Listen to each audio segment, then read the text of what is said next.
నేను నిన్ను ప్రేమించడం లేదు. Gopi, I'm sorry Amala. డబ్బు కోసం గొంతులు కోసే మనుషులు చూసుంటావు, కానీ డబ్బు కోసం గొంతుకు పసుపు తాడు బిగించే కొత్త రకమైన మోసగాన్ని ఇవాళే చూడబోతున్నావు. నువ్వంత కష్టపడి ఒప్పించాలనుకుంటే నువ్వు మోసగాడవని తప్పకుండా నమ్ముతాను. కానీ ఆ మోసం ఏమిటో పూర్తిగా చేయకుండా అంతలోనే మంచివాడిగా మారిపోయావే. తాళి కట్టే కది ఉరితాడంటే నీ మోసం రాణించేది, నీ ఆశ ఫలించేది. నీ మంచితనాన్ని, నా పట్ల నీకున్న విశ్వాసాన్ని చూశాక ఇంకా నటించలేకపోతున్నాను. చాలా సంతోషం. నా స్వార్థానికి నీ జీవితాన్ని బలి చేయలేకపోతున్నాను. Great sacrifice. అమల, నన్ను వెక్కిరించు, తిట్టు, కొట్టు, కానీ నన్ను మాత్రం మర్చిపో. ఎందుకు మర్చిపోవాలి? నేను ఇదివరకే మరొకరికి మనసిచ్చాను గనక. ఏనాడు నిన్ను ప్రేమించలేదు గనక.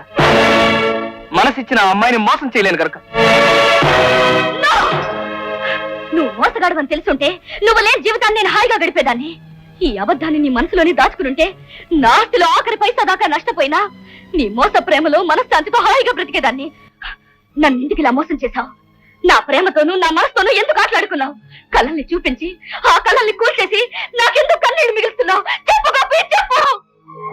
కన్నవాళ్ళని పోగొట్టుకుని ఉన్న వాళ్ళ అవకాశవాదులను తెలుసుకుని నిన్ను నమ్మినందుకు నువ్వు కూడా ఇంత ద్రోహం చేస్తావా? నీ ప్రేమ ఎంత ప్రమాదకరమైందో తెలుసుంటే అసలు నీ మోహన్ చూసేదాన్నే కాదు.